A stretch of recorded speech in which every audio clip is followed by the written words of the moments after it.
Hello, नमस्कार. पुन्हा एकदा सगळ्यांचं आपल्या यूट्यूब चॅनलमध्ये स्वागत आहे. तर बरेच दिवस झालेत लावणी होऊन जसं की पाऊण महिना होत आलेला आहे, त्याच्याहून जास्ती. तर आमच्याकडे तर लवकर झालेल्या आहेत लावण्या. काय-काय ठिकाणी चिपळूण वगैरे साईडला अजून लावण्या झाल्या नव्हत्या, रोपं छोटी होती. पण आमच्याकडे झालेल्या आहेत ह्या साईडला वगैरे. तर तुम्ही बघितलंच असाल की जेव्हा आपण लावणी चालू होता तेव्हा खूप सारे पाऊस पण नव्हता. त्याच्यानंतर लावणी झाल्यानंतर पण पाऊस नव्हता. मध्ये तर आपल्याला पाण्याने वगैरे जी काही शेती आहे ती शिपायला लागली होती. पण आता शेती एकदम मस्त आहे. पाऊस पण आहे आणि आता बऱ्यापैकी शेती एकदम छान दिसते सुद्धा आणि जी काही रोपं लावलेली होती ती सुद्धा उभी राहिलेली आहे. तर मी तुम्हाला आता शेतात जाणार आहोत आपण. तुम्हाला दाखवते कशा पद्धतीने सगळ्यांचीच म्हणजे ज्यांनी लावली नाही शेती तीच. मग नाचणी असेल किंवा भात असेल सगळंच मस्त आहे. तर आता आपण शेतात जाऊन तो नजारा आहे ना तो बघण्यासारखा आहे. कारण की आता पावसाळा चालू आहे आणि ह्या पावसाळ्यामध्ये ना सगळीकडेच हिरवंगार झालेलं आहे. तर शेती बऱ्यापैकी आहे. अजून तरी पाऊस तरी बऱ्यापैकी आहे. आता इथून पुढे पण पाहिजे जेव्हा भात पसवेल वगैरे तेव्हा पण. तर चला आपण डायरेक्ट जाऊया शेतामध्ये आणि तुम्हाला दाखवते. तर व्हिडिओ आवडला तर लाईक करा, शेअर करा, चॅनलला सबस्क्राईब करा आणि व्हिडिओ शेवटपर्यंत बघा. तर पूर्ण बघायला मिळेल की लावणीनंतरची जी काही भात शेती ती आता कशी आहे ते डायरेक्ट तुम्हाला शेतात जाऊन दाखवते. तर बघू शकते मी आता शेतात आलेली आहे आणि असा काही नजारा दिसतोय बघा लावणीनंतरचा मस्तपैकी. लावताना शेतं बघा कशी होती तुम्ही बघितली असतील व्हिडिओ तर तुम्हाला नक्की आठवेल आणि आत्ता छानपैकी उभं राहिलेलं आहे आपलं भात. आणि दुसरी गोष्ट म्हणजे अशी की पूर्ण हिरवंगार झालेलं आहे आणि असं ना भात असेल तर चांगलं म्हणतात आणि कुठेतरी या भात असे पिवळे वगैरे पडतात, पाती वगैरे आहेत ना त्या पिवळ्या वगैरे पडतात. मग थोडं खत वगैरे आपल्याला टाकावं लागतं. तर आपण जेव्हा लावणी केली तेव्हा खत वगैरे टाकलेले नव्हते. तर त्याच्यानंतर आपण थोडं खत टाकलेलं आणि या साईडला बघा नाचणीसुद्धा आता ही उशिरा लावलं त्याच्यामुळे हिची हाईट अजून वाढलेली नाही आहे. काहींनी लवकर लावलं ना त्याची हाईट खूप वाढलेली आहे. तर लावणी जेव्हा आपण केलेली ना तेव्हा बघायला गेलात तर त्याच्यानंतर पाऊसच नव्हता. अजिबात पाऊस नव्हता. पण आता बघायला गेलात ना तर बऱ्यापैकी आपली भातशेती उभी आहे. तेव्हा तर अक्षरशः पाणी वगैरे आपल्याला लावायला लागत होतं.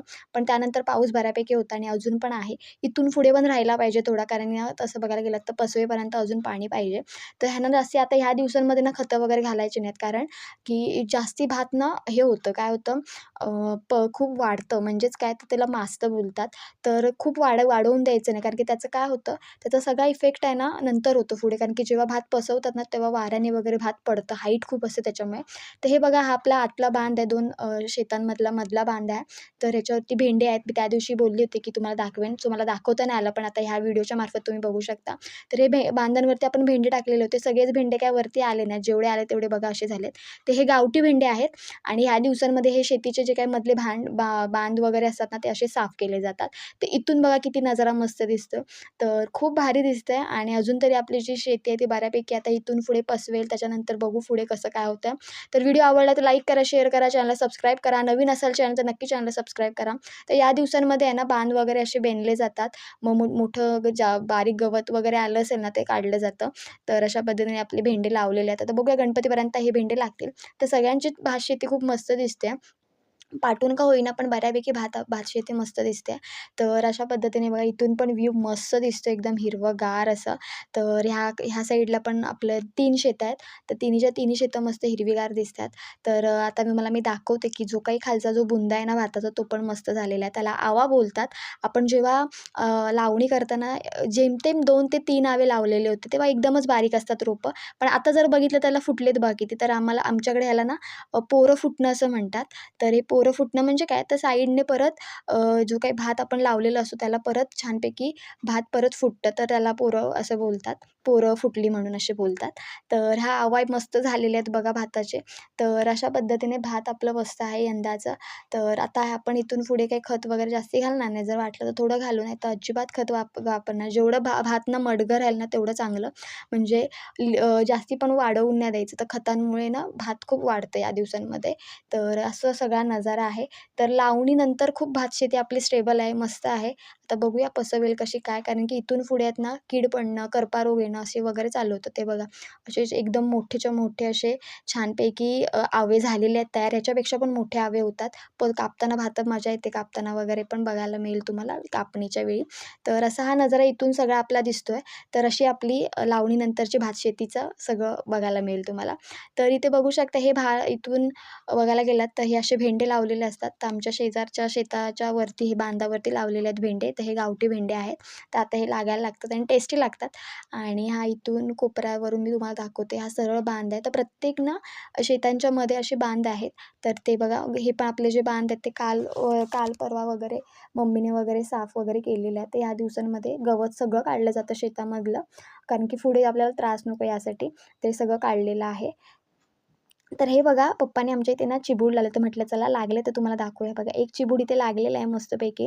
तर आता ना चिबूड वगैरे बाजारात यायला सुरुवात होईल आणि चिबूड म्हणा किंवा ज्या काही फळभाज्या असतात ते सगळ्या आता यायला सुरुवात होतील बाजारांमध्ये आणि लोकं आवडीने घेतात, कारण की एकदम चांगले पिकवलेले असतात, एकदम नैसर्गिकरित्या तयार झालेल्या ह्या भाज्या असतात, त्याच्यामुळे लोकं आवडीने घेतात.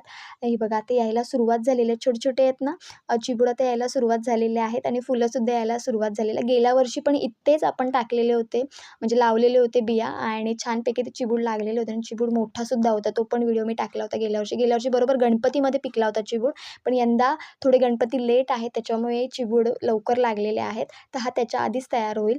तर आता जे मागून वगैरे पडतील ते तिथपर्यंत जातील पुढपर्यंत. तरी बघा, आता फुलं पण यायला सुरुवात झालेली आहे याला.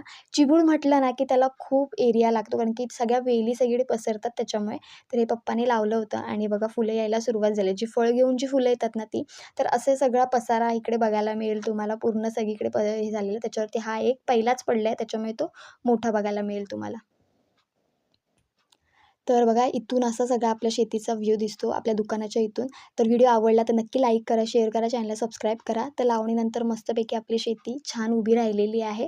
तर अशा पद्धतीने बघा, वारा सुटला आणि वाऱ्यावर भात बघा कसं डोलतंय मस्तपैकी. जेव्हा हा भात पसरवतो ना, तेव्हा पण ज्या लोंबी बाहेर आलेल्या असतात ना, खूप भारी दिसतात. ते पण जो नजारा असतो ना, तो बघण्यासारखा असतो. तर यंदा कोकणात सगळीकडे अशी हिरवळ बघायला मिळेल आणि भात पण छान मिळेल. तर आता बघूया पसवल्यानंतर कसं काय होतंय, भात किती पिकतंय, काय पिकतंय. तर चांगलं पिकू देत आणि जेवढे लोकांनी कष्ट घेतलेले आहेत त्याच्या दुपटीने भात जास्ती पिकू देत. तर चला, व्हिडिओ आवडला तर लाईक करा, शेअर करा, चॅनलला सबस्क्राईब करा आणि असाच व्हिडिओ घेऊन आपण पुन्हा भेटू आणि हो, नवीन असाल चॅनल तर नक्की चॅनलला सबस्क्राईब करा. चला, बाय बाय.